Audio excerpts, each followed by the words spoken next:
అందరూ పరిశుద్ధ గ్రంథమైన బైబిల్ తెరిచి అపోస్తలుల కార్యముల గ్రంథం మొదటి అధ్యాయం 3-4 వచనాలు చదువుదామా? అపోస్తలుల కార్యముల గ్రంథం మొదటి అధ్యాయం 3-4 వచనాలు.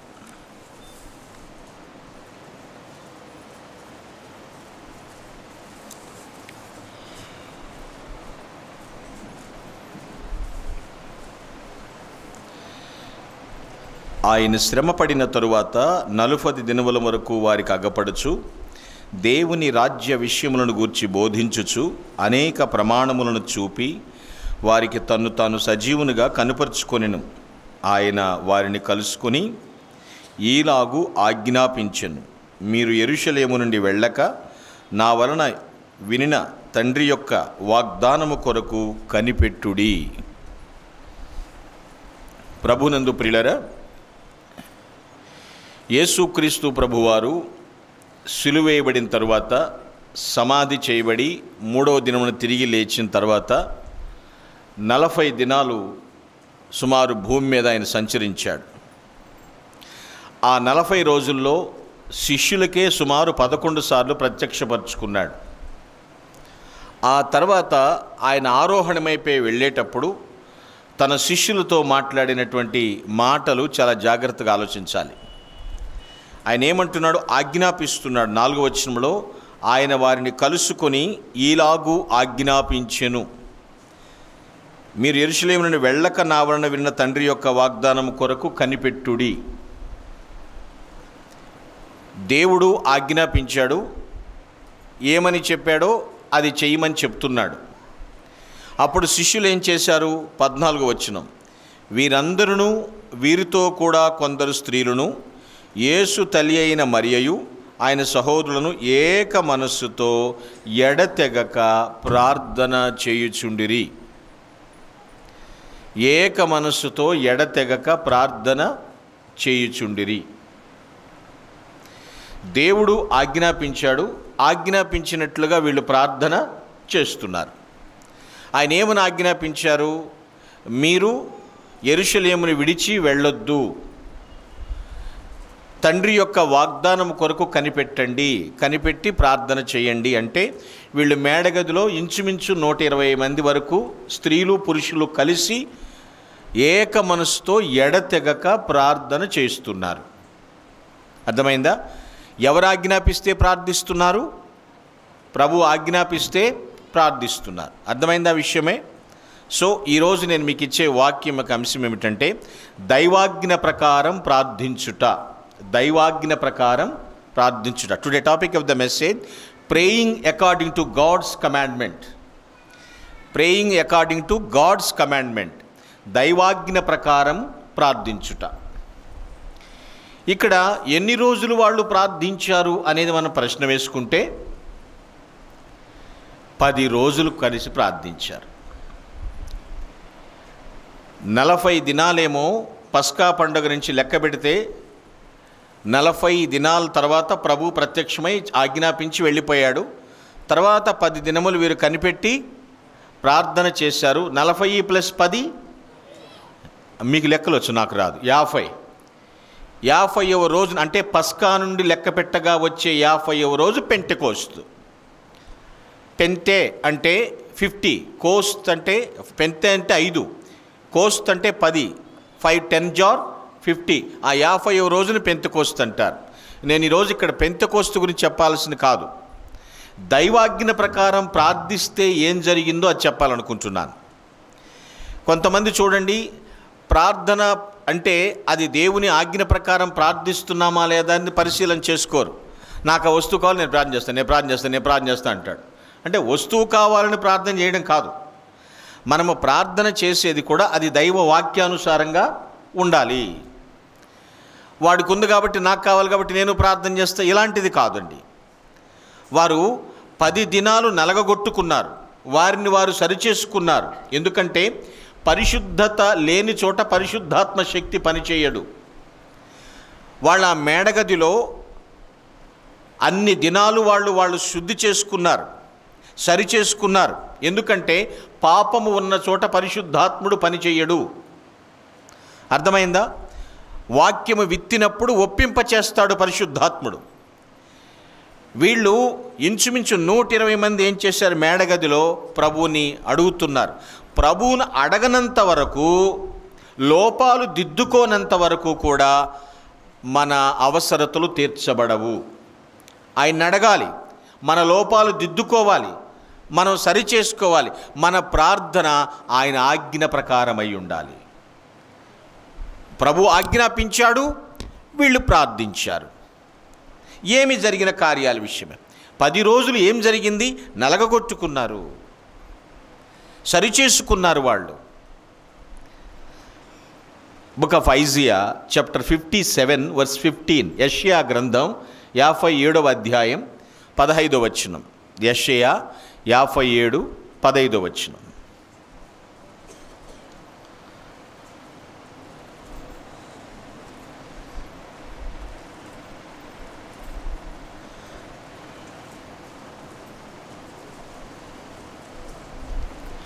మన బైబిల్లో ఉంటే చదవండి, లేకపోతే వద్దండి. ఉంటేనే చదవండి. మహాగణుడును, మైక్ తీసుకోండి బాబు, ఉపయోగం ఉంటే ఉంటుంది. పరిశుద్ధుడును నిత్య నివాసునైన పరిశుద్ధి ఇలాగూ సెలవిచ్చుచున్నాడు. ఏమని?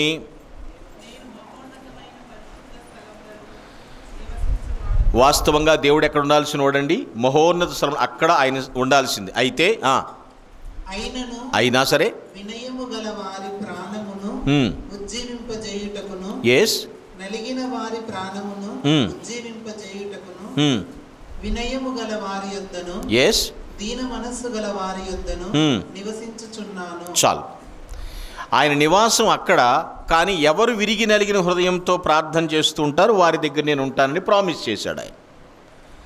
దైవాజ్ఞ ప్రకారం ప్రార్థన చేస్తే వాగ్దానాలు కూడా నెరవేరుతాయండోయ్. అర్థమైందా? ఏమి ఆయన మనకు ప్రామిస్ చేశాడో ఆ ప్రామిస్ ఫుల్ఫిల్ అవుతుంది, నెరవేర్చబడుతుంది. ప్రభు ఆజ్ఞాపించాడు, వీళ్ళందరూ కలిసి ప్రార్థనలు చేశారు. 10 దినాలు వారిని వారు నలగొట్టుకున్నారు బాగా మేడగదిలో. ఆ 50వ దినమున దేవుడు ప్రామిస్ చేసినటువంటి ఆ వాగ్దాన ఫలాన్ని వారు చూడగలిగారు. ఏం జరిగింది? దైవాజ్ఞ ప్రకారం ప్రార్థన చేస్తే జరిగిన పరమ అద్భుతాలు ఏమిటి? మనము కూడా దైవాజ్ఞ ప్రకారం ప్రార్థన చేస్తే మనం కూడా అద్భుతాలు చూడగలమా అనేటువంటి విషయాన్ని ఇప్పుడు మనం ఇక్కడ ధ్యానిస్తున్నాం. ఏం జరిగినాయి ఆ రోజు? వారు దైవాజ్ఞ ప్రకారం ప్రార్థన చేస్తే ఏటువంటి కార్యాలు, అద్భుత కార్యాలు జరిగినాయో చూద్దాం. ముచ్చటగా 3 కార్యాలు నేను మీకు చెప్తాను ఈరోజు. ఓకేనా? మన మూలవాక్యానికి వచ్చేసేయండి. 2వ అధ్యాయం 7, 8 వచనాలు చదువుదాం. అపొస్తలుల కార్యములు 2వ అధ్యాయం 7, 8 వచనాలు.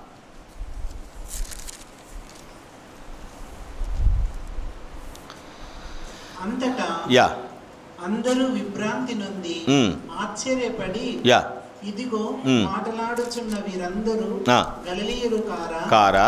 మనలో ప్రతివాడు తాను పుట్టిన దేశపు భాషతో వీరు మాట్లాడుట మనం వినుచున్నామే, ఇదేమి? చాలు, ఇక చాలు నాయన. ఇక్కడ విషయం ఏమిటంటే, అక్కడ అందరూ చూస్తున్నారు. ఈ 120 మంది ఉన్న గదిలోంచి ఒక విచిత్రం జరుగుతోంది. పేతురు లేచి నిలబడి మాట్లాడుతున్నాడు. మాట్లాడడం విచిత్రం కాదండి. పేతురు లైఫ్లో ఎన్నడూ మాట్లాడని భాషతో మాట్లాడుతున్నాడు. అండర్స్టాండ్? ఫర్ ఎగ్జాంపుల్, ఇక్కడ నిలబడినటువంటి నేను, నా లైఫ్లో నాకు గ్రీకు భాష రాదనుకోండి, కానీ ఇక్కడ నేను నిలబడి బైబిల్ పట్టుకుని అనర్గళంగా గ్రీకులో మాట్లాడుతుంటే మీకు విచిత్రమా కాదా? నాకు అసలు ఇంగ్లీష్ ఓనమాలు కూడా రాదనుకోండి, కానీ అనర్గళంగా ఇంగ్లీష్లో మాట్లాడుతూ ఉంటే విచిత్రమా కాదా? ఇప్పుడు పేతురు చేస్తున్న పని అదే. వాళ్ళు అనుకుంటున్నారు, మనమంటే ఈ దేశంలో పుట్టాము, ఈ దేశ భాష మాట్లాడతాం. అతనికి ఎలా మాట్లాడుతున్నాడు, అతను ఎలా మాట్లాడుతున్నాడు, అతనికి ఎలా వచ్చింది మన భాష అంటే, అక్కడ ఉన్నటువంటి వారెవరు ఎరుగనిటువంటి భాష, వారి భాషలో ఇతను ఎన్నడూ నేర్చుకోని భాషలో ఇతను మాట్లాడుతున్నాడు. బేసిక్గా మీకు చెప్పాలంటే, నేను పేతురుకు చదువులేదు, చేపల పట్టు, జాలరి, అర్థమైందా విషయమే? కానీ ఇప్పుడు ఏం చేస్తున్నాడు? భాషతో వాక్యాన్ని ఘంటాపదంగా పలుకుతున్నాడు. క్రీస్తు ఎందుకు వచ్చాడో తడుముకోకుండా మాట్లాడుతున్నాడు. సో దైవాజ్ఞ ప్రకారం ప్రార్థిస్తే జరిగిన మొదటి అద్భుతం ఏమిటంటే, ఫస్ట్ ఆఫ్ ఆల్ పామరులు పండితులైనారు. ఏం జరిగిందనయ్యా? First of all subjectless people became scholars. పామరులు పండితులైనారు. Subjectless people or speechless people became scholars. మనము దైవాజ్ఞ ప్రకారము ప్రార్థన చేస్తే ఇలాంటి అద్భుతం చూడగలుగుతాం. కొంతమంది నాకు అస్సలు లేదండి, చదువు రాదండి. చదువులు ఎందుకు రాదండి? చదివించువాడు ఆయన, మాట్లాడించువాడు ఆయన. శిష్యులతో చెప్పనే చెప్పాడు, మీరు వెళ్ళండి, ఎక్కడ ఆ సందర్భంలో ఏం మాట్లాడో మీ నోటికి నేను మాటలు అందిస్తాను, అవి మాత్రం మీరు పలుకుతారు చాలు, ఇంక ఎక్స్ట్రా వర్డ్స్ మీకు అవసరం లేదన్నాడు ఆయన. పేతురు ఇక్కడ మాట్లాడుతుంటే వాళ్ళందరూ ముక్కు మీద వేలేసుకున్నారు. ఏమిట్రా, అవురా, ఎన్నడూ మనం ఎరగలేదు, ఇతను ఈ భాషకు తెలియదు, ఆ భాషతో ఎలా మాట్లాడుతున్నాడు? ఏక మనస్సుతో ఎడతెగక వారు దైవాజ్ఞ ప్రకారం ప్రార్థన చేశారు కాబట్టి అక్కడ అంత ఆశ్చర్యం అండి. దేవుని యొక్క వాక్యం, పరిశుద్ధాత్ముడు అన్ని కాలాల్లో ఉన్నవాడండి. ఈ కాలం ఆ కాలం లేదు. కానీ క్రీస్తు ప్రభువారు ఆరోహణమైపోయిన తర్వాత మనల్ని అనాథలుగా విడవటం ఆయనకి ఇష్టం లేక ఆ సమయమందు తను ప్రత్యక్షపరుచుకుని నేటి వరకు కూడా పరిశుద్ధాత్ముడు మనల్ని నడిపిస్తూ ఉన్నాడు. ఆత్మస్వరూపి దేవుడు అన్ని కాలాల్లో ఉన్నవాడైనప్పటికీ కూడా క్రీస్తు ఆరోహణమైన తర్వాత ఆయన వచ్చి తన కార్యాన్ని మొదలుపెట్టి ఏం చేస్తున్నాడు? బేసిక్ మళ్ళీ చెప్తాను నేను. మనం అసలు ఎలా ప్రార్థించాలో కూడా మనకి తెలియదు. అదేంటండి మరి, అంత గొప్ప గొప్ప మాటలు పెడుతున్నాం కదా, సార్వభౌముడా, సర్వోన్నతుడా, మహోన్నతుడా, ఆది సంభూతుడా, అలా ఇలా అంటున్నాం కదా, మరి ఇలా కాదా అంటే, తండ్రికి ఇష్టమైనటువంటి రీతిలో ఎలా ప్రార్థించాలో మనకి సరిగా తెలియదు. అందుకని ఏం చేస్తున్నాడు? ఇప్పటికీ కూడా పరిశుద్ధాత్ముడు మన ప్రక్కన ఉండి మన పక్షమున తండ్రికి విజ్ఞాపన చేస్తున్నాడని రోమాపత్రిక 8:26 మనకు బాగా తెలుసు అంటే అందరికీ తెలుసో లేదో నాకు తెలియదు, తెలుసు అనుకుంటున్నాను నేను. మరి రోమా 8:26 ఉంది కదా, మన బలహీనతల చేత, అవునా కదా, యుక్తముగా ప్రార్థించడం మనకు చేత కాదు కాబట్టి ఆత్మ తానే మన పక్షమున విజ్ఞాపన చేయుచున్నాడు. పరిశుద్ధాత్మ సహాయంతో మనము ప్రార్థన చేస్తున్నప్పుడు ఆజ్ఞ క్రీస్తు ప్రభువారు ఇచ్చారు, సహాయము ఆత్మదేవుడు చేస్తున్నాడు. ప్రార్థన ఎవరికి వెళ్తుంది? తండ్రికి వెళ్తుంది. ఆయన చేసే అద్భుతం ఏమిటంటే పామరులు పండితులవుతారు. ఇక్కడ జరిగిన విషయం అది పిల్లలు. నేనేమంటున్నానంటే పిల్లరా, మీరు పెద్ద స్కాలర్సా అని నేను అడగట్లేదు. వాక్యము చదవటానికి లేదా సువార్తను పక్కన వాళ్ళకి ప్రకటించడానికి పెద్ద స్కాలర్లే అవసరం లేదండి. దేవుడు నీకు ఇచ్చిన నాలెడ్జ్ ఉంటే చాలు. కొంతమంది భాష గుళ్ళో బాగుంటుంది, ఇంట్లో బాగోదు. That is the problem. కొంతమంది భాష బళ్ళో బాగుంటుంది, బజార్లో బాగోదు. That is the problem also. That is also problem. మనము మన భాష ద్వారా కూడా ప్రభువుని మనం వ్యక్తపరచవచ్చు. ఇది మనం తెలుసుకోవాలి. ఇతను ఎప్పుడు కూడా పేతురు, ఇతని జీవితం నీచు నాచు గోచి అంతే. అంటే తప్పేమన్నా అన్నానా? నన్ను విచిత్రంగా చూడొద్దు. నీచు కంపు కొట్టేవాడు, నాచులో తిరిగేవాడు, గోచి పెట్టుకుని చేపలు పట్టుకునేవాడు. అలాంటి విద్యలేని పామరుడు ఇప్పుడు ఎంతో విజ్ఞానవంతుడిగా మాట్లాడుతుంటే యోధా మత ప్రవిష్టులు సైతం ముక్కును వేలేసుకున్నారు. అవురా, ఇతనికి ఈ భాష అలా వచ్చు.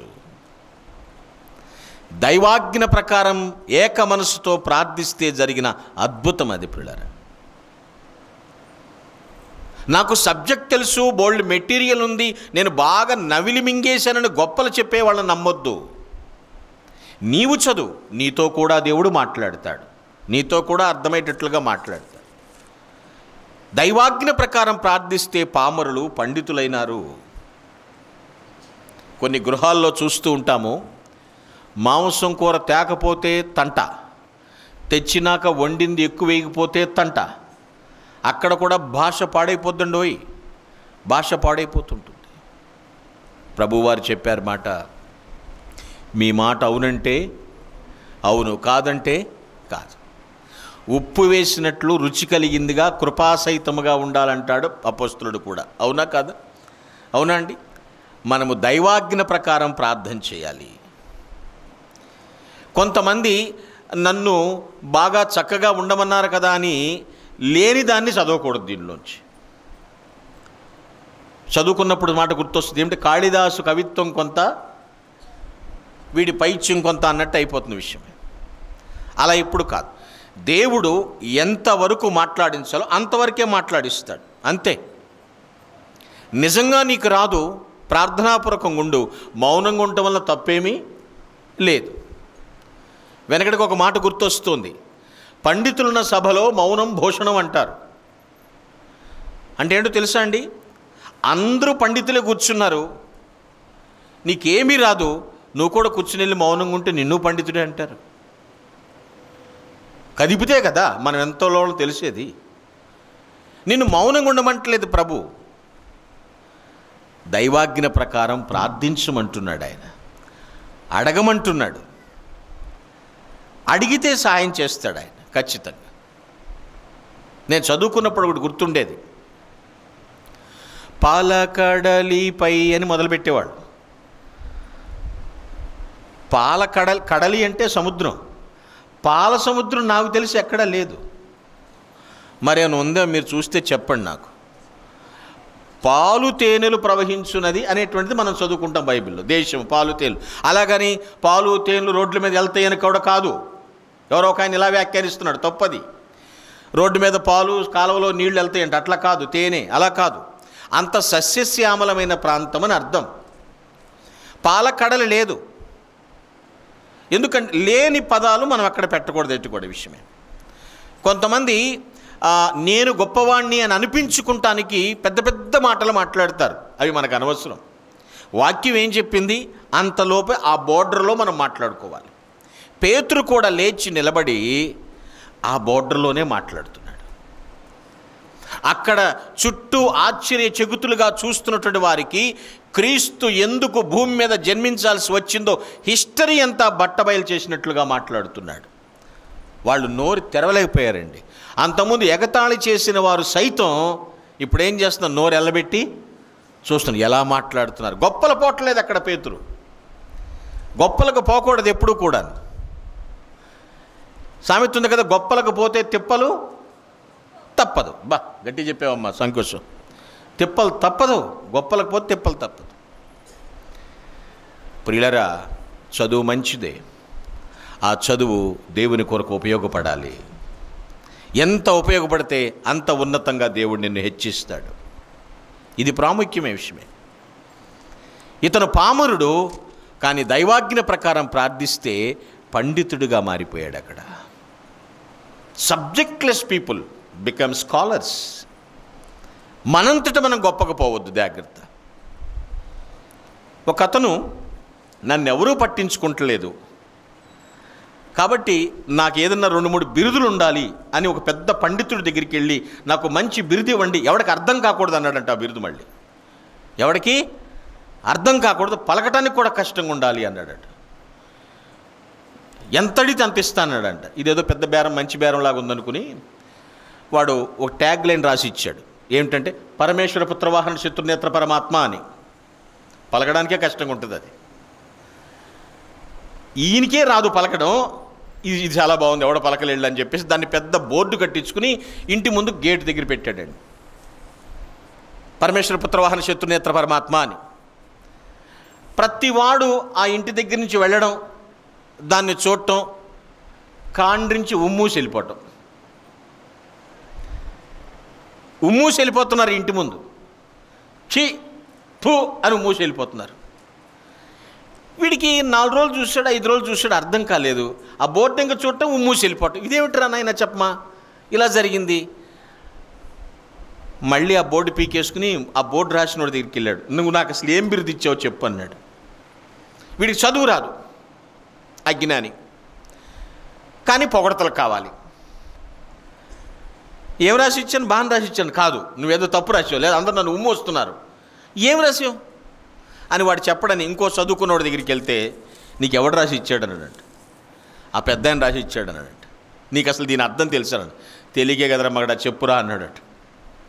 పరమేశ్వర అంటే ఎవరు? శివుడు. పుత్రుడెవరు? వినాయకుడు. పుత్ర వాహనం ఏమిటి? ఎలుక. వాహనానికి శత్రువు ఎవరు?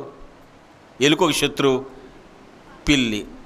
ఓరి పిల్లి కళ్ళోడా అని దీని అర్థం. వాడికి అప్పుడు వెలిగింది బ్యాటరీ. అంటే ఏది పడితే అది గొప్పదనుకుంటే గొప్పదేనా?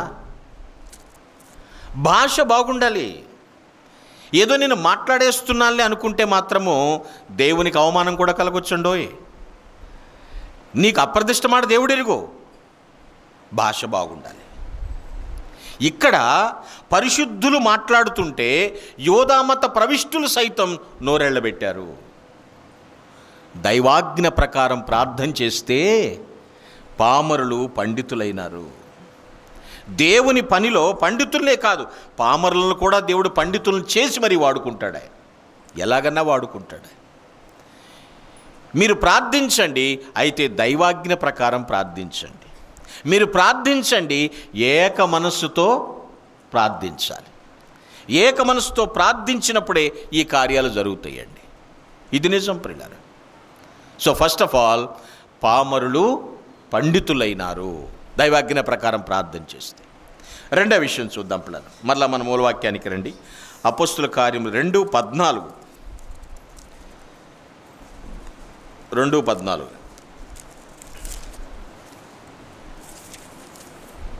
అయితే పేతురు ఆ 11 కూడా లేచి నిలిచి బిగ్గరగా వారితో ఇట్లా నేను యూదయ మనుష్యులారా, యెరూషలేములో కాపురమున్న సమస్త జనులారా, ఇది మీకు తెలియనుగాక, చెవియొగ్గి నా మాటలు వినుడి. చాలు. ఎవరితో ఏం మాట్లాడుతున్నాడో ఇది చాలా ఇంపార్టెంట్. ఇక్కడ ఆయన లేచి నిలబడి బిగ్గరగా వారితో ఇట్లా నేను. ఇక్కడ బిగ్గరగా అని రాసి ఉంది, కానీ వాస్తవంగా చెప్పాలంటే ఆయన మాట్లాడింది చాలా ధైర్యంగా మాట్లాడాడు. చాలా ధైర్యంగా మాట్లాడాడు. ఎందుకు ధైర్యంగా మాట్లాడాడని చెప్తున్నానంటే, అంతకుముందు ఇతను పిరికివాడు పేతురు. అంతకుముందు పిరికివాడు. ఎప్పుడైతే దైవాజ్ఞ ప్రకారం ప్రార్థన చేశాడో ఈయనేమైపోయాడు? పిరికివాడు కాస్త ధైర్యస్తుడైపోయాడు. ద సెకండ్ థింగ్, దైవాజ్ఞ ప్రకారం ప్రార్థన చేస్తే scare people became strong courages. Scare people become strong courages. పిరికివారు ధైర్యస్తులైనారు. వాగ్దానం దైవాజ్ఞ ప్రకారం మనం ప్రార్థన చేస్తే నీ పిరికితనం పోతుంది, ధైర్యస్తులుగా మారిపోవడం జరుగుతుంది. ఇది ఇంపార్టెంట్ పిల్లర్. వాస్తవానికి పేతురు పిరికివాడు. అది నేను చెప్పలేదు, బైబిల్ చెప్తోంది. పిరికివాడు మాత్రమే కాదు, తొందరపాటుతనం కలిగిన వాడు కూడా. అంతేకాదు, తన్ను తాను శిష్యులందరికీ రిప్రజెంటేటివ్గా ఫీల్ అయ్యేవాడు. ఎవరు? పేతురా. మీరు ఏదైనా ఉంటే నాకు చెప్పండి, నేను తీసుకెళ్ళి ఏసైకి చెప్తాను. రిప్రజెంటేటివ్గా శిష్యులందరికీ నేనున్నాను కదా. తొందరపాటోడు, పిరికితనం కూడా ఇతనికి ఉంది. కానీ ఇప్పుడు మాత్రం అందరూ కూర్చున్నారు, పేతురు మాత్రం లేచి నిలబడి గట్టిగా బిగ్గరగా వారందరితో కూడా మాట్లాడుతున్నాడు. పిరికివాడు ఇప్పుడు ధైర్యంగా మాట్లాడుతున్నాడు. ఎంత పిరికివాడంటే చిన్న పిల్లకు కూడా జడిసినవాడు. చిన్నపిల్ల అడిగింది కదా, నువ్వు యేసుతో కూడా ఉన్నావు కదా, తిరిగావు కదా అని అడిగినప్పుడు ఏమన్నాడు? ఎస్ అన్నాడా? అనగలిగాడా? లేదండి. నేనా? నాకు తెలియదు. అంత పిరికివాడు. పిరికివాడు ఇప్పుడు ధైర్యస్తుడైపోయాడు. యేసుక్రీస్తుని కూర్చి చెప్పడానికే భయం. అలా 3 సార్లు అబద్ధం ఆడిన తర్వాత కోడి కూసింది. ప్రభువు చెప్పినట్లే జరిగింది ఖచ్చితంగా. ఏక మనసుతో కనిపెట్టి ప్రార్థించటం వల్ల పిరికివాడు కాస్త ఏమయ్యాడమ్మా? ధైర్యస్తుడైపోయాడు. ఒకప్పుడు మనం పిరికివారిమే, తుట్ అంటే భయపడేటువంటి వారమే. కానీ దైవాజ్ఞ ప్రకారం ప్రార్థిస్తున్నామా? దేవుని ఆజ్ఞ ఏమిటి? ఆయన ఏమని చెప్తున్నాడు? మీరు వాగ్దానం కొరకు కనిపెట్టి ఉండండి, యెరూషలేమును విడిచి వెళ్ళొద్దు. యెరూషలేము అనగా ఆత్మీయ అర్థం ఇల్లు, మన ఇల్లు. యెరూషలేములోను, యూదయలోను, సమరయలోను బూదిగంతముల వరకు నాకు సాక్షులుగా ఉండండి అన్నాడు. యెరూషలేము అంటే మన ఇల్లు, యూదయ మన బంధువులు, సమరయ మన పొరుగువారు, బూదిగంతములు ఇతరులందరూ.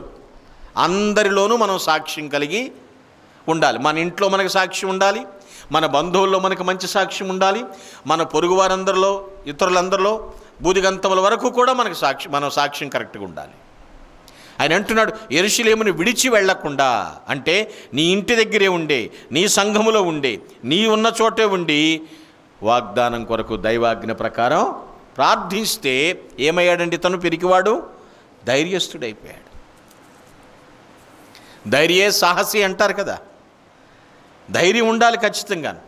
ఆ లెక్కకొస్తే 16 ఏళ్ల వయస్సులోనే దానియేలు ధైర్యాన్ని మనం చూడగలుగుతాం. సింహాల గుహలోకి వెళ్ళటానికి సైతం నేను సిద్ధమన్నాడు. బానిసగా వెళ్ళినవాడు, పరాయి దేశం నుంచి బానిసగా వెళ్ళినవాడు ఆ దేశానికి ప్రధానమంత్రి అయ్యేంత ధైర్యం ఇచ్చాడు దేవుడు. ఆయన ఎంత గొప్ప సంగతి ఆలోచించండి. ఆ లెక్కకొస్తే షడ్రక్, మేషక్, అబేద్నెగోల ధైర్యం అగ్ని గుండములో కూడా పడటానికి సిద్ధమైపోయారు వాళ్ళు. మా దేవుడు మమ్మను రక్షించుటకు సమర్థుడు అని చెప్పారు వాళ్ళు. నీవు ప్రార్థన చేస్తున్నావా? దైవాజ్ఞ ప్రకారం ప్రార్థన చేస్తే నీ పిరికితనం పోతుంది, ధైర్యముగా నువ్వు నిలబడతావు. ఇక్కడ ఒక ప్రశ్న వేసుకుంటే, అందరికన్నా శక్తిమంతులు ఎవరు అని ప్రశ్నిస్తే ఏం చెప్తామండి? చెప్పండి. అందరికన్నా శక్తిమంతులు ఎవరు? ప్రార్థనా శక్తి. ఓకే, నేను ముగ్గురిని ప్రశ్నిస్తాను, ముగ్గురు విషయాలు చెప్తాను. దేవుడు, మనము, అపవాది. ఈ ముగ్గురులో గొప్ప శక్తిమంతులు ఎవరు? రెండవది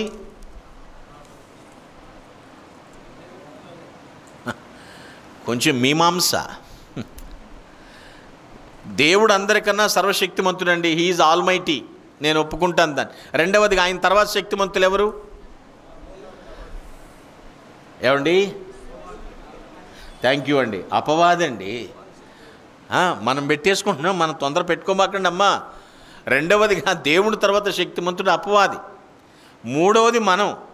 అయితే అపవాదికి మనకి ఫైటింగ్ ఎప్పుడు కూడా ఉంటుంది. ఏది రెండో స్థానానికి వెళ్ళటానికి ఇంకా వెళ్ళలేదు, మనం వెళుతూ ఉన్నాం, ఆ ప్రయాణంలోనే ఉన్నాం, అదే జర్నీ కొనసాగుతూ ఉంది. ఇప్పుడు వాస్తవంగా దేవుణ్ణి బట్టి మనం శక్తిమంతులం. అర్థమైందండి? తుదకు ప్రభు యొక్క మహాశక్తిని బట్టి అంటాడు పౌలు, ఆయన్ని బట్టి మనం శక్తిమంతులం. లేదంటే అపవాది ఎప్పుడో మనల్ని ఓడిస్తాడు. పిరికివారమే, కానీ దేవుణ్ణి బట్టి ధైర్యస్తులము. దైవాజ్ఞ ప్రకారం ప్రార్థన చేస్తే పిరికివారు కాస్త ధైర్యస్తులని. Scare people became strong courageous. అడవికి రాజు ఎవరండి? పులే, సింహమా? ఏమో మీలో మీరు ఈ తెగలుంటే నేనేం చేయను. సింహం అండి. దానికి ఆకలి వేసి రోజుకొక మేకపిల్లని తినేస్తుందంటండి, రోజుకొక మేకపిల్ల. సో మేకపిల్లల సంతతి తగ్గిపోతుంది. మరి అలాగని ఊరుకుంటేవా? ఇవి కష్టం. ఇవి చిన్న మిగిలిన మేకపిల్లలంతా మీటింగ్ పెట్టుకుని దీన్ని ఎదుర్కొనుట ఎలా అని ఆలోచన చేస్తున్నప్పుడు ఒక మేకపిల్ల అందట, మీరందరూ సైలెంట్గా ఉండండి, ఈరోజు ఒక పరిష్కారం చేసేస్తా నేను అందట. ఎవరో మేకపిల్ల.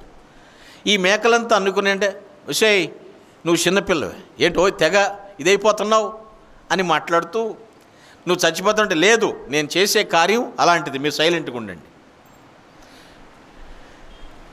సింహాన్ని గుహలోంచి వేటకు వెళ్ళనిచ్చి ఆ గుహలోకి వెళ్ళి మేకపిల్ల దూరిపోయింది.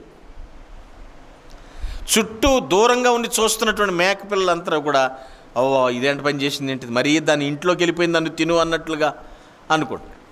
సింహం వేటకెళ్ళింది. ఆ రోజు ఒక్క మేక కూడా దొరకకూడదని ఒక చోట దాక్కున్నాయి. తిరిగి అలసిపోయి వచ్చింది, ఆకలేసిపోతుంది సింహానికి. ఇక గుహలోకి వెళదాం అనుకున్న టైంలో గుహలో ఉన్న మేకపిల్ల మాట్లాడటం మొదలుపెట్టిందట. వచ్చావా? దా, నీకోసమే ఎదురు చూస్తున్నా.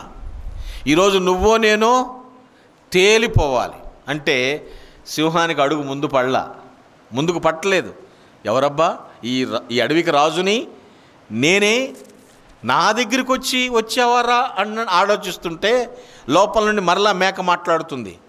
ఏంటి ఆలోచిస్తున్నావు? నువ్వు వస్తావా, నన్ను పైకి రమ్మంటావా, నీ అడ్డాకొచ్చా అన్నట్లుగా మాట్లాడుతుంది. ఇంకా సింహానికి ఆలోచన లేదు. ఇదేదో నాకన్నా విచిత్రమైన జంతువులాగా ఉంది, నా గుహలోకి దూరి నాకే సవాలు విసురుతుంది అనుకున్నప్పటికీ వస్తున్నాను, కమాన్ 3, 2, 1 రమ్మంటావా, వస్తున్నాను. కానీ అది పారిపోయింది సింహం. బేసిక్గా మనం మాట్లాడుకుంటే అండి, ఆ సింహం ముందు మేకపిల్ల ఏ పక్కకి? అర్థమైందా విషయమే? మనము అపవాది తలుచుకుంటే ఎందుకు పనికిరాం, కానీ మన ధైర్యం ఏమిటి? దేవాది దేవుడు ఆయన ఆజ్ఞాపించాడు, మీరు ప్రార్థించండి నేను అద్భుతం చేస్తానన్నాడు ఆయన. మనం ఆయనను బట్టి ఆయన ఆజ్ఞ ప్రకారం ప్రార్థన చేస్తే మనం పిరికితనం పోతుంది, మనం ధైర్యస్తులముగా మార్పు చెందుతాం. అదే ఈయన యొక్క ధైర్యం పిల్లలు. ఒకప్పుడు కుందేల్లాగా ఉన్నటువంటి పేతురు ఇప్పుడు సింహం వలె గర్జిస్తున్నాడు. యూదులారా వినండి అని బిగ్గరగా వారందరితో మాట్లాడుతున్నాడు. ఎంత గొప్ప విషయం ఆలోచించండి. ఈ పేతురు పూర్తి పేరు, ఫుల్ నేమ్ సైమన్ పీటర్, సీమోను పేతురు. మీరు మత్తయి సువార్త కానీ, మార్కు కానీ, లూకా కానీ, యోహాను కానీ 4 సువార్తల్లో ఆయన పేరు సీమోను పేతురు అని రాసి ఉంటుంది. ఎవరో ఏడుస్తున్నారు చూడండి అమ్మా. మీరు 4 సువార్తలు చదివినట్లయితే సీమోను పేతురు అని రాసి ఉంటుంది. కానీ అపోస్తుల కార్యానికి వచ్చేసినప్పటికీ సీమోన్ రాయబడదు, అక్కడ ఓన్లీ పేతురు అని రాయబడి ఉంటుంది. సీమోన్ అంటే అర్థం ఏమిటి? రెల్లు అంటే గాలి ఎటు పడితే అటు వంగిపోయేది. పేతురు అంటే అర్థం ఏమిటి? రాయి అంటే బండను పగలగొడితే వచ్చిన రాయి. బండ ఎవరు? క్రీస్తు. అర్థమైందా? 4 సువార్తలో మాథ్యూస్, మార్క్, లూక్, జాన్లో సీమోను పేతురు అంటే రెల్లు, రాయి 2 స్వభావాలు ఉన్నాయి. యేసుక్రీస్తు ఉన్నప్పుడు ఆయన ఆరోహణమే వెళ్ళిపోయిన తర్వాత రెల్లు స్వభావం పోయింది, రాయి స్వభావం మాత్రం మిగిలింది. అందుకనే పేతురు అని మాత్రమే రాసి ఉంటుంది అపోస్తల కార్యంలో, సీమోన్ రాసి ఉండదు. పిరిగితనం పోయింది, ధైర్యం వచ్చేసింది.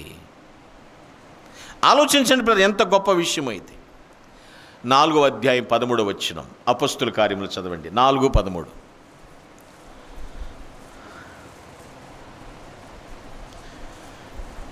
వారు పేతురు యోహానుల ధైర్యము చూచినప్పుడు వారు విద్య లేని పామరులని గ్రహించి ఆశ్చర్యపడి వారు యేసుతో కూడా ఉండిన వారని గుర్తెరిగారు. చాలు. అంతకుముందు పిరికివారు, ఇప్పుడు ధైర్యంగా మాట్లాడటం చూసి వారు యేసుతో కూడి ఉండిన వారని గుర్తెరిగిరి. ఎవరితో ఉన్నారండి ఆయన? వాళ్ళు యేసుతో కూడా ఉన్నారు కాబట్టి వీళ్ళకి ధైర్యం. రెల్లు స్వభావం పోయింది, రాయి స్వభావం వచ్చేసింది. తొందరపాటుతనం ఉన్నమాట నిజమే, పేతురికి ఉందా లేదండి? ఉంది కాబట్టే కత్తి పట్టుకుని ఎవరిని పొడిచాడు? నిజంగా పొడిచాడమ్మా? అంటే మర్డర్ చేసేవాడు అక్కడ నరుగుతారా? నాకు తెలియదు ఆ విషయమే. అంటే ఏదో చేసేయాలి ప్రభువు కోసం. అర్థమైందా? దుందుడుకు స్వభావం. మలుకు చెవిని నరికేశాడు. మర్డరే తెలియని పిరికివాడు, అర్థమవుతున్న విషయమే. మలుకు చెవి అంటే చంపాలని ఉద్దేశం కాదు, ఏదో భయపెట్టాలనుకున్నాడేమో. మరి చివరికి వెళ్ళిపోయింది, చెవి దిగిపోయింది అంతే. ఎంత విషయం చూడండి పిల్లరా. అయితే ఇప్పుడు ధైర్యము ఏమిటంటే హత్యలు చేయటానికి కాదు ధైర్యం, ఉన్నదన్నట్టు మాట్లాడడానికి ధైర్యం. పిరికివారు ధైర్యస్తులైనారు. ఇది తెలుసుకోవాల్సిన సత్యం పిల్లారా. నువ్వు దైవాజ్ఞ ప్రకారం ప్రార్థన చేస్తే నీ పిరికితనం పోతుంది. నువ్వు దేనికి భయపడాల్సిన పని లేదు. నిజం నిదానంగా వెలుగులోకి వచ్చేస్తుంది. యథార్థం అనేది దాగదు. వాళ్ళందరూ నోళ్ళు మూయించేశాడు ఈయన మాట్లాడుతుంటే. వాళ్ళందరూ నోళ్ళు మూయించేశాడు. దైవాజ్ఞ ప్రకారం ప్రార్థిస్తేనే ఈ అద్భుతం జరుగుతుందండి పిల్లలు. ధైర్యంగా మాట్లాడుతున్నారు. పేతురు యోహానుల ధైర్యం చూసినప్పుడు వీళ్ళు ఎక్కడ వాళ్ళు విద్య లేని పామరులు కదా అంటే యేసుతో కూడా ఉన్నవారని గుర్తెరిగిరి. This is the second miracle. దైవాజ్ఞ ప్రకారం ప్రార్థన చేస్తే జరిగిన రెండవ అద్భుతం. Scare people became strong couragers. పిరికి వారు ధైర్యస్తులైనారు. మూడో విషయాన్ని చూద్దాం. మరలా మన మూలవాక్యానికి వద్దాం. అపొస్తలుల కార్యములు 2:41 చదువుదాం. 2:41.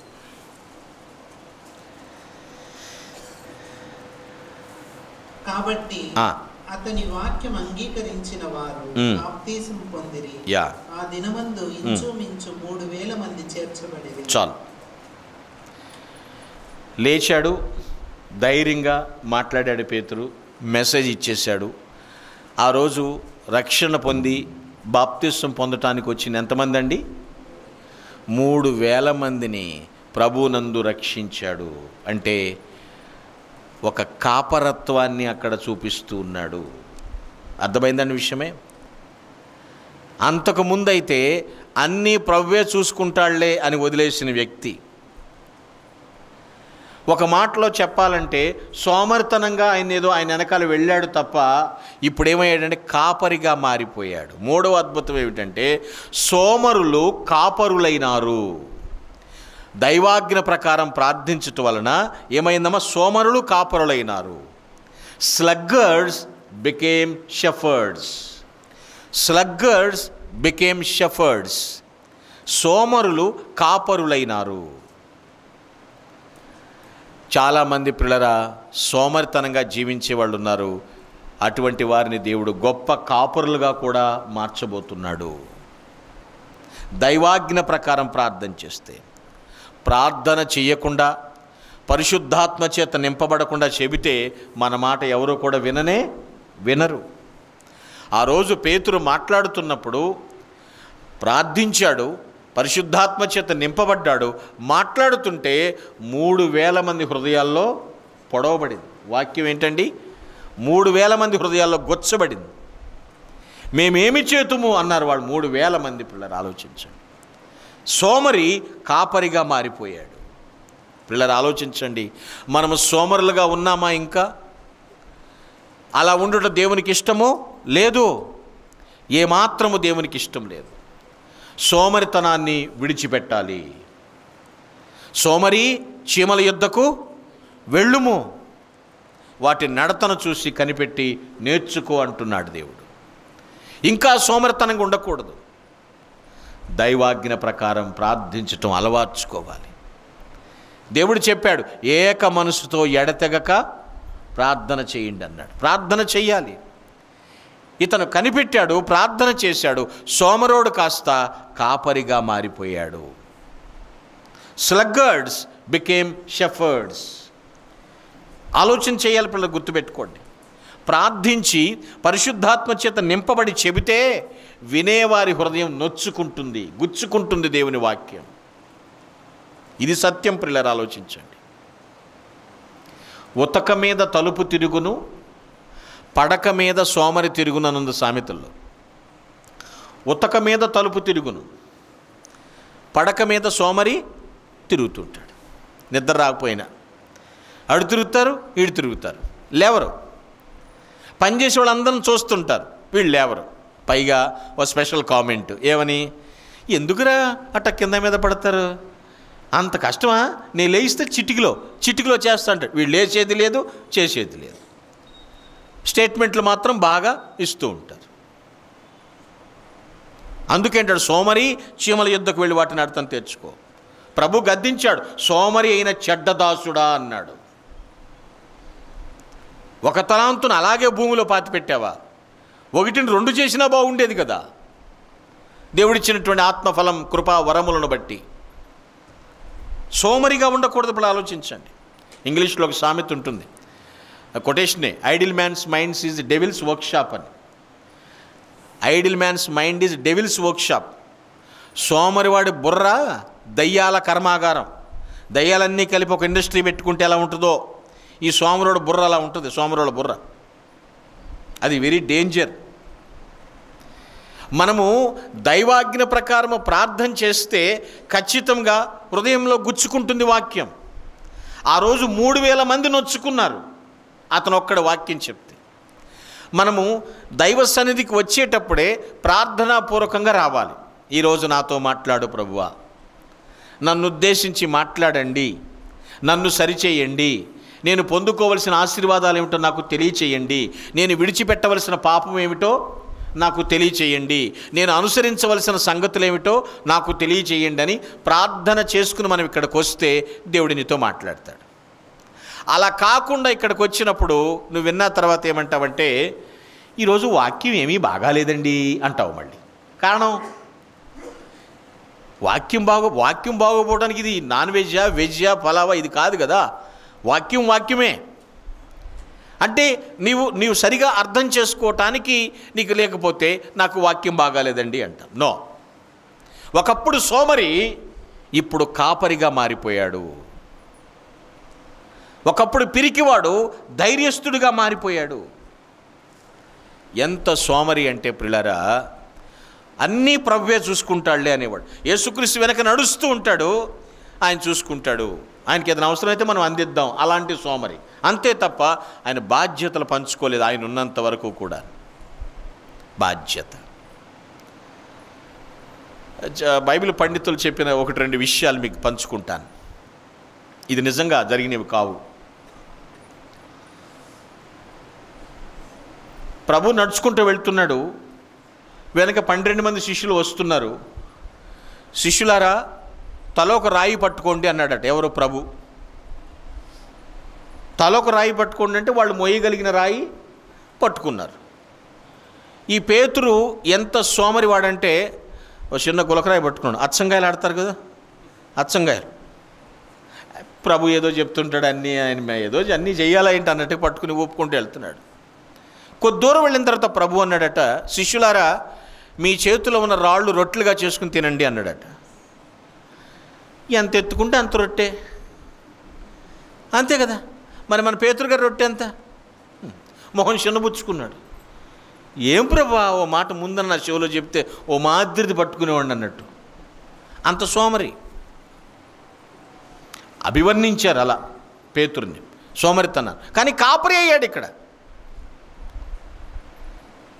మరో సందర్భంలో కూడా ప్రభు అలాంటి మాటే మాట్లాడారట. పండితుల యొక్క వర్ణన. శిష్యులారా మళ్ళీ తలో రాయి పట్టుకోండి అంటే ఈసారి పేతురు వదులుతాడు అవకాశం, చేస్తే వదిలే సమస్య లేదు.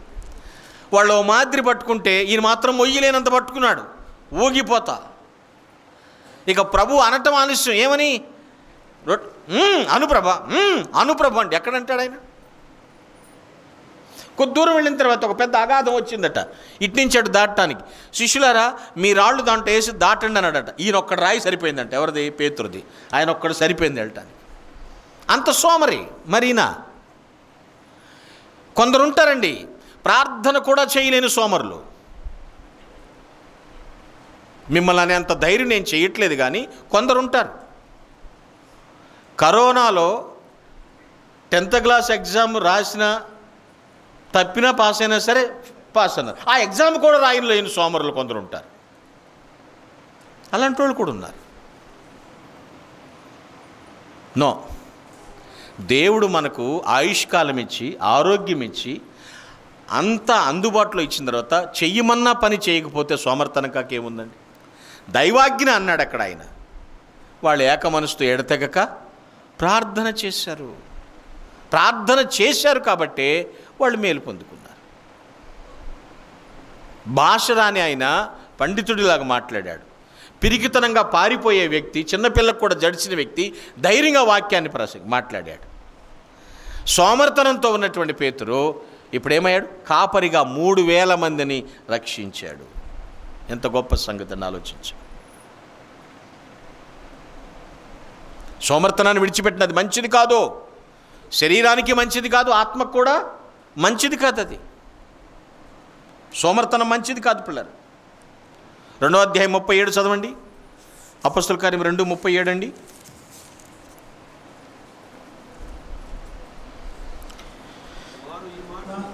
ఈ మాట విని విని హృదయములో నొచ్చుకొని అబ్బా సహోదరులారా ఏమి చేతుమని పేతురును కడమ అపోస్తలును అడగగా. చూడండి పిల్లరా, హృదయములో నొచ్చుకొని అన్నదానికి ఫుట్ నోట్లు ఏమి ఇచ్చాడు? పొడవబడి.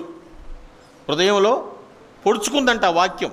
పేతురు చెప్పిన వాక్యం పొడవబడింది. ఇంపార్టెంట్. ఎంత గొప్ప భాషా ప్రావీణ్యుడైపోయాడు, ఎంత ధైర్యంగా మాట్లాడాడు. 3000 మంది ఇక మేమేం చేయాలో చెప్పండి, మీరేం చెప్తే చేయటానికి సిద్ధం. మాకు గుచ్చుకుంటుంది వాక్యం, మాకు తగులుతుంది వాక్యం. మా సోమరితనాన్ని వదిలిపోయింది అక్కడ విషయమే. జాగ్రత్త, సోమరితనం ఏమాత్రం కూడా మంచిది కాదు. ఏ టైంలో ఏ పని చేయాలి ఆ పని చేసేయాలంతే. ప్రార్థన అంటే ప్రార్థన, పాట అంటే పాట, వాక్య ధ్యానం అంటే వాక్య ధ్యానం. టగటగ చేసుకెళ్ళిపోవాలి. Time is most important. ఆగదు, మన కోసం టైం ఆగదండి. సోమరివాడు ఎప్పుడు కూడా ఇబ్బంది పడుతూ ఉంటారు. సోమరితనం మంచిది కాదు. 4 సోమరి వాళ్ళు పెళ్లి భోజనానికి వెళ్ళారు.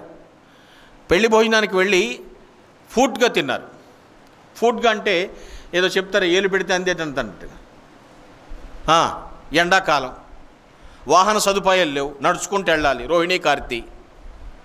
ఇక 4 తినేశారు. ఎంతగా తినేశారంటే వాళ్ళ చెప్పులు ఎక్కడ వదిలిపెట్టారు కూడా వాళ్ళు చూసుకోలేనంత కర్మ.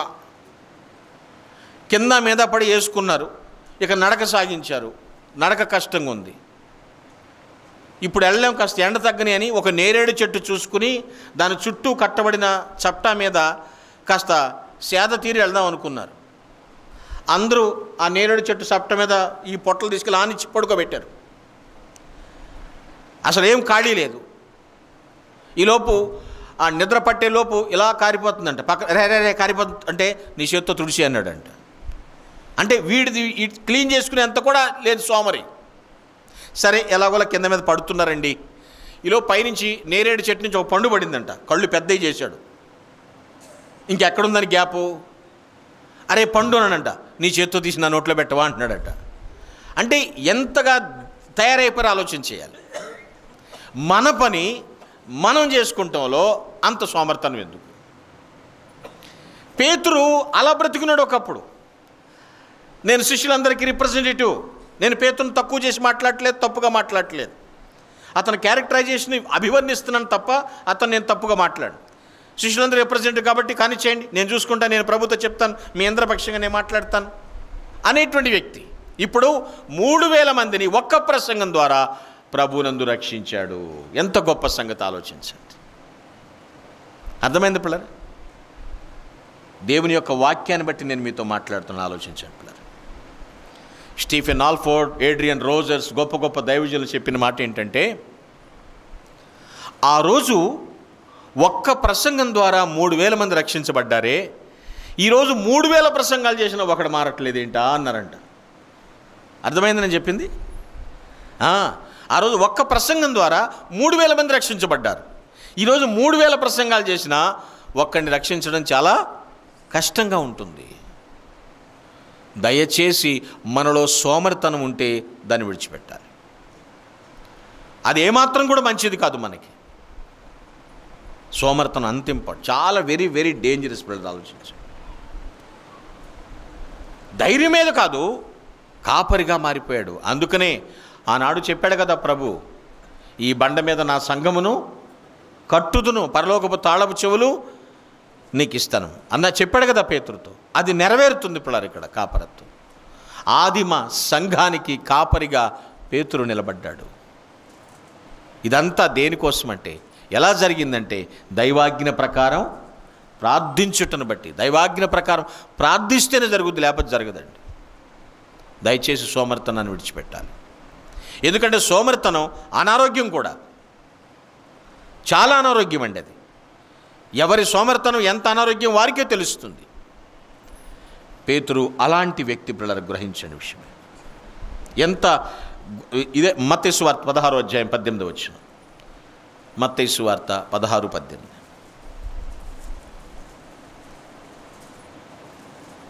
పరలోక రాజ్యం యొక్క తాళపు చెరువులు నీకు ఇచ్చేదను. నీవు భూలోకమందు దేన్ని బంధించుదువో అది పరలోకమందును బంధింపబడును, భూలోకమందు దేన్ని విప్పుదువో అది పరలోకమందును విప్పబడునని అతనితో చెప్పాను. చాలు. ఆనాడు చెప్పిన మాట ఈనాడు ఇక్కడ అపోస్తుల కార్యంలో నెరవేర్పు జరిగింది. నీకు ఇస్తాను, నువ్వు దేన్ని బంధిస్తావో నేను ఆ కీస్ నీకు ఇస్తాను.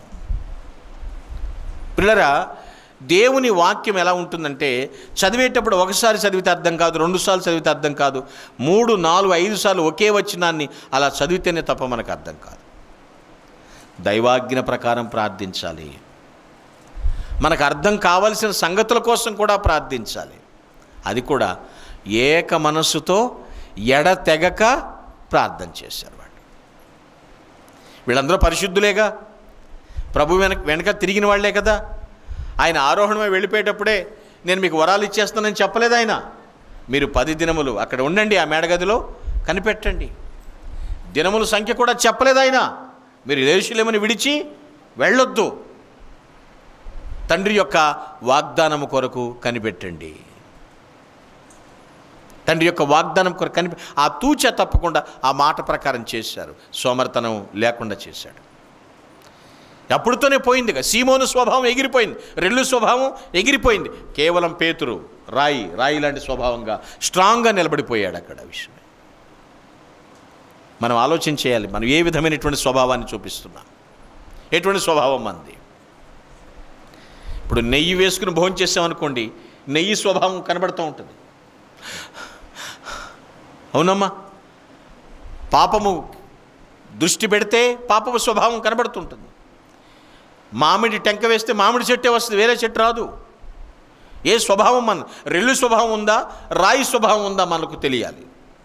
సోమర్తనం పోవాలి, స్ట్రాంగ్గా నిలబడిపోవాలి. దేవుని కోసం నేను ఎంతైనా ఎంతవరకైనా అన్నట్టుగా నిలబడాలి.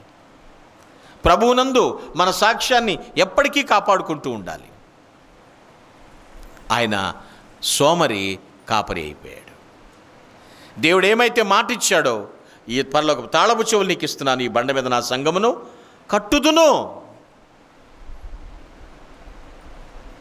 12 మంది శిష్యులు, తర్వాత 70 మంది అయ్యారు, తర్వాత 120 మందితో మేడగదిలో ఉన్నారు, 500 మంది అయ్యారు, 3000 మంది అయిపోయారు, తర్వాత 5000 మంది అయిపోయారు. అలా సంఖ్య ఏమైందండి? విస్తరించింది. ఏమైంది?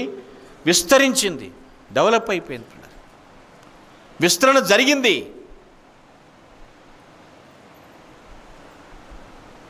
కానీ బాగా భోంచేసాడు. భోజనం చేసినా కింద పడి కొట్టుకుంటున్నాడు. కొట్టుకుంటుంటే హాస్పిటల్ తీసుకెళ్ళారు. ఏంటన్నారంటే ఏం చెప్పాలి? సార్ పూర్తిగా తినేశాడు సార్, వద్దన్న తినకుండా మొత్తం ఇక్కడ దాకా తినేశాడు సార్ అన్నాడు. ఏమైనా తినేసాడు అన్నాడంట. ఏమైనా ట్యాబ్లెట్ వేసుకున్నాడంట. ఏమైనా ట్యాబ్లెట్ వేసారని అడిగాడంట. వెంటనే తిన్న వ్యక్తి అన్నాడంట, ఆ ట్యాబ్లెట్ వేసే గ్యాప్ ఉంటూ ఇంకో మొక్క తినేవాడుగా అన్నాడంట. ఆ ట్యాబ్లెట్ వేసుకునే గ్యాప్ ఉంటూ ఇంకో మొక్క తినేవాడిని, గ్యాప్ లేదు. అంత కక్కుర్తి. మనము దేని విషయంలో కక్కుర్తి పడాలి? దేని విషయంలో వెంపర్లాడాలి? మనం ఈ ఐహిక విచారాలు ఎప్పుడు ఉండేయనండి. ఈ శారీరక సౌఖ్యాలు, భాగ్యాలు, భోగాలు ఇవన్నీ కూడా వస్తుంటాయి, పోతుంటాయి. ఆత్మీయతలో అందలం ఎక్కుతున్నామా లేదా చెక్ చేసుకోవాలి. ఆయన అత్యున్నత సింహాసనాసీనుడు. మన దృష్టి ఎప్పుడు పైవైపే ఉండాలి. ఎంత ఎదిగిన కొద్దికి అంత తగ్గించుకున్నాడు పేతురు. చివరికి తన మరణం విషయంలో కూడా, నేను క్రీస్తు ప్రభువారంత గొప్పవాడిని కాదు, దయచేసి నన్ను తలక్రిందులుగా సిలువేయండని తలక్రిందులుగా సిలువేయించి చనిపోయాడు. వేయించుకున్నాడు. మునుపటి వ్యక్తికి ప్రస్తుత వ్యక్తికి ఎంత వ్యత్యాసం ఉందో ఆలోచన చేయండి. ఇదంతా దైవాజ్ఞ ప్రకారం ప్రార్థన చేస్తే వచ్చిన మార్పిది. ప్రార్థన చేయనంత వరకు ఇంపాసిబుల్, అసాధ్యం. ప్రార్థన చేసిన తర్వాత పాసిబుల్.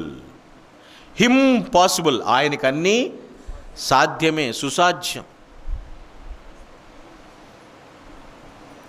వెనకడికి చదువుకున్నప్పుడు విన్నాను, నెపోలియన్ అంటాడు, ఇంపాసిబుల్ అన్న మాట నా డిక్షనరీలోనే ఉండదంటాడు. అది కొంతవరకే. కానీ దేవునికి సమస్తము సాధ్యమే. దేవునికి సమస్తము సాధ్యమే. ఆలోచించేయండి పిల్లరా, ఎప్పుడైతే వాగ్దాన ప్రకారము దైవాజ్ఞ ప్రకారం వీళ్ళు ప్రార్థన చేశారో దేవుడు గొప్ప కార్యం చేశాడు. మత్తయి సువార్త 24వ అధ్యాయం ఒకసారి చూద్దాం. 24వ అధ్యాయం, అక్కడ రాయబడినటువంటి సంఘటనల విషయం చెప్తాను నేను ఒకసారి. ఎస్, కానీ నా మాటలు ఏమాత్రమును, చూడండి, మాట ఇచ్చినవాడు నమ్మదగినవాడండి. నమ్మదగినవాడు, వాగ్దానము చేసిన దేవుడు నమ్మదగినవాడు కాబట్టి మాట ఖచ్చితంగా నిలబెట్టుకుంటాడు. మాట నిలబెట్టుకోంది ఎవరంటే మనుషులు, కానీ దేవుడు ఖచ్చితంగా మాట నిలబెట్టుకుంటాడు. దానిలో ఎటువంటి సందేహం లేదు.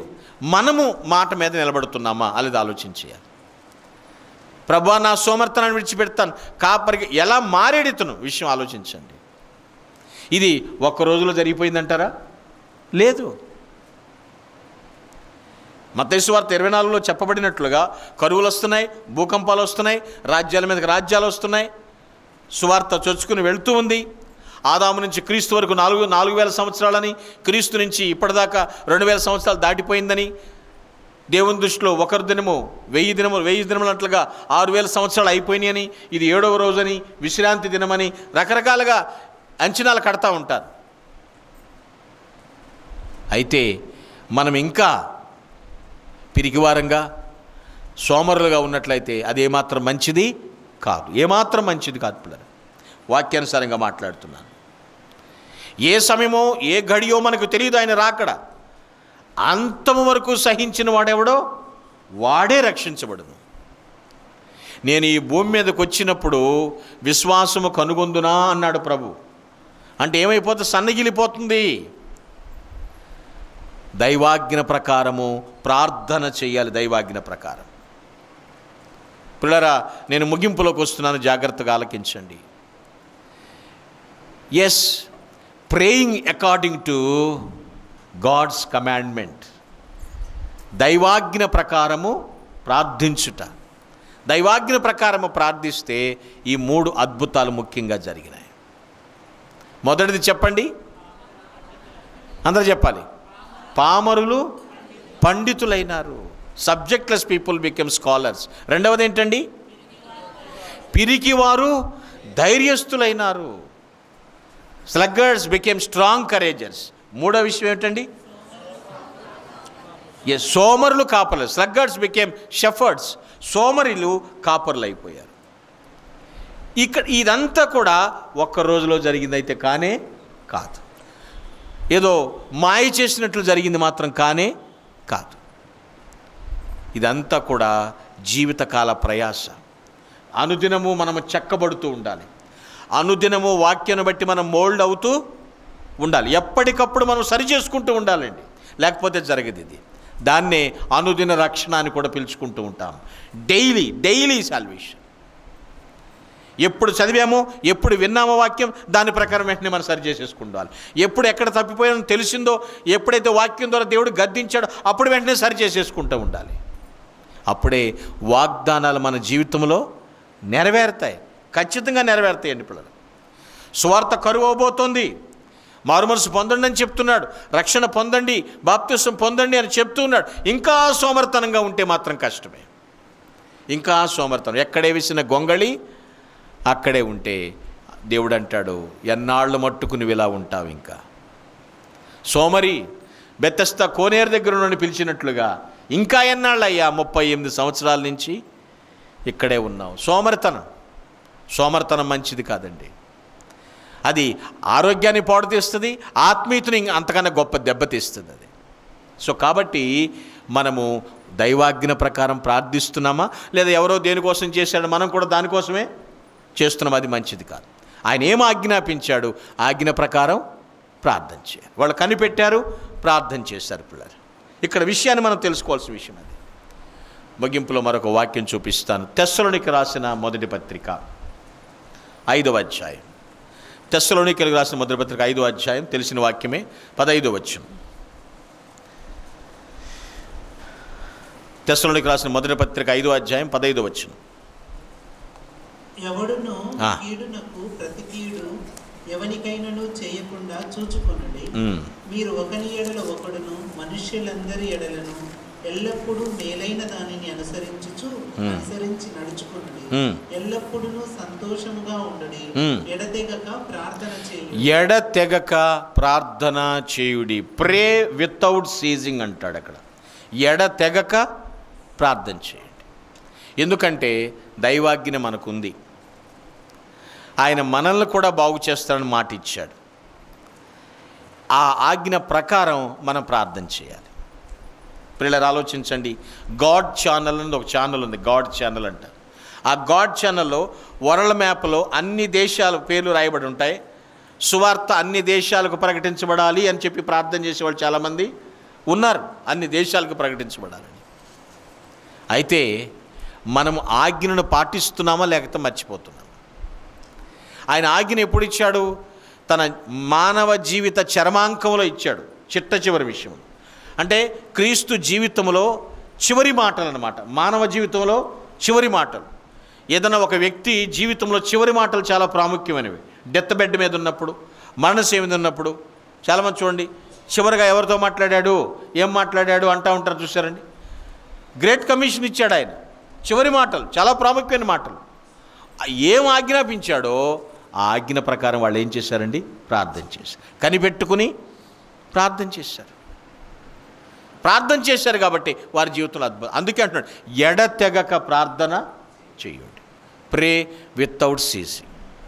నేను ఉదయం కూడా చెప్పాను, ఒకరోజు ప్రార్థన చేస్తే 2 రోజులు మానేయటం, 2 రోజులు ప్రార్థన చేసి 3 రోజులు మానేయటం కాదు. వాక్యం చదువు, దాన్ని బట్టి ప్రార్థన చేయి. వాక్యాన్ని అర్థం చేసుకో, దాన్ని బట్టి ప్రార్థన చేయి. ఆయన సన్నిధికి వస్తున్నారు, ఏం వింటున్నారు, నేర్చుకున్నారు, అలా నేను చేయాలి ప్రభు అని సిద్ధపడి ప్రార్థన చేసుకుంటూ వెళ్తే పరిశుద్ధాత్మ సహాయం నీకు ఎప్పుడు కూడా తోడుగా ఉంటుంది, వస్తూ ఉంటుంది ఖచ్చితంగా. కాబట్టి దేవుని వాక్కును బట్టి మిమ్మల్ని బ్రతిమలాడుకుంటున్నాను పిల్లరా, ఎడతెగక ప్రార్థన చేయుడి. అది చాలా ఇంపార్టెంట్ మీ జీవితంలో. అద్భుతములు జరగడానికి ఆస్కారం ఉంది ఇక్కడ. ఆలోచించండి. దయచేసి తలలు వంచండి, ప్రార్థన చేయండి.